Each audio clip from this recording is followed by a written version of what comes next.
The social and economic development and well-being of the people of Latin America and the Caribbean are intricately linked to its coastal and marine environment and living marine resources. The economic value of the Caribbean Sea to fishing, transport, trade, tourism, mining, energy, and carbon sequestration is estimated at $407 billion per year. However, these resources are being severely impacted by several threats, including climate change, overfishing, and pollution, from 1. Sewage, 2. Pesticide and fertilizer runoff, 3. Solid waste and plastics, 4. Oil, and 5. Industrial activities. As our region continues to explore new ocean-based and blue economy opportunities, we must protect and sustainably use our natural resources while controlling and preventing marine pollution from land and marine-based sources. Failure to do so will seriously compromise our ability to achieve the SDGs and other aspirational goals. The Cartagena Convention and its protocols on oil spills, marine biodiversity, and pollution form a regional legal framework for the protection and sustainable development of the Caribbean Sea. 26 countries from the wider Caribbean region are contracting parties to this legal instrument. Inadequate environmental and socio-economic data and information, especially on marine pollution and marine biodiversity, has been a major challenge for our region. The lack of financial resources and technical capacity has limited efforts to implement comprehensive national monitoring and assessment programs, which are needed to inform wise decision-making and robust policies. The Cartagena Convention Secretariat benefited from financial support from the Caribbean Large Marine Ecosystem Plus, CLME Plus, and integrating land, water, and ecosystem management projects funded by the Global Environmental Facility, GEF, to develop 2 landmark reports on the state of marine pollution and the state of marine habitats in the wider Caribbean region, which are being launched today. These reports were developed through a participatory and inclusive process involving all countries. They present country-verified data generated by national and regional agencies, and scientific institutions were peer-reviewed and validated by national and regional experts, and endorsed by the 2019 Conference of Parties to the Convention.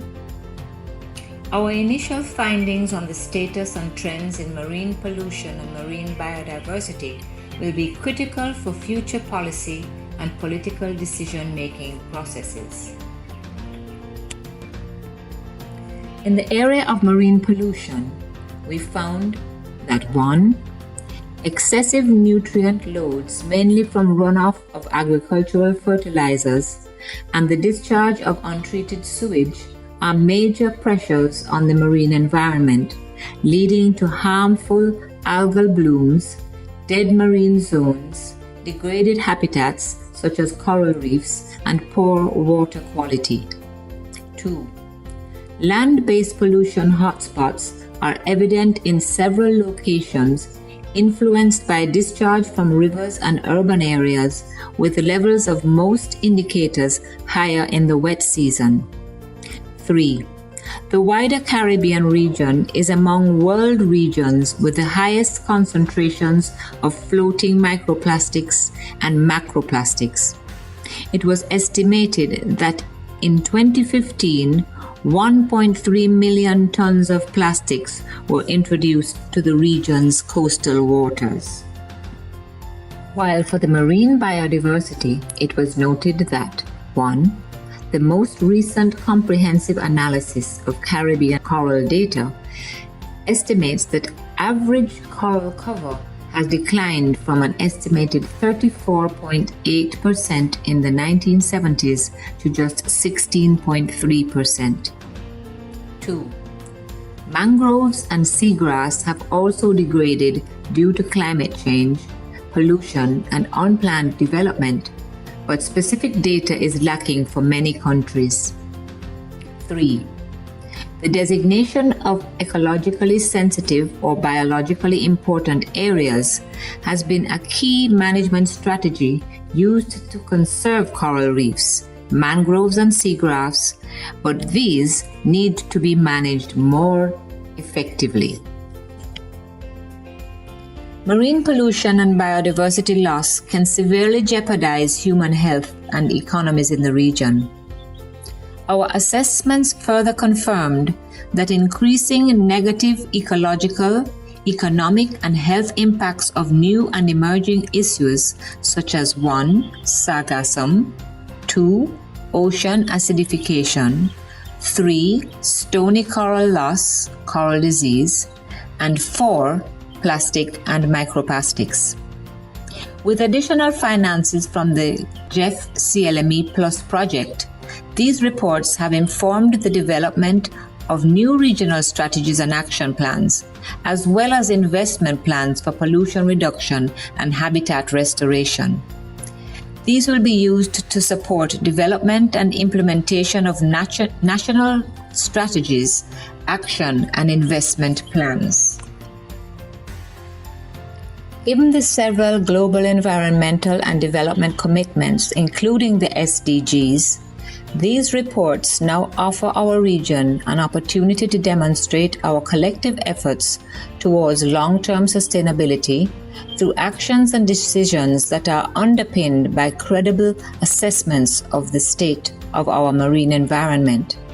Some of the most significant policy recommendations from the reports include: to 1. Develop national pollution prevention and marine habitat restoration plans to assist in implementing the Cartagena Convention and its protocols. 2. Facilitate the development and enhancement of national data and information management systems for more evidence-based decision-making. 3. Support the enhancement of national monitoring and assessment programs, including through laboratory capacity building for monitoring new and emerging pollutants. 4.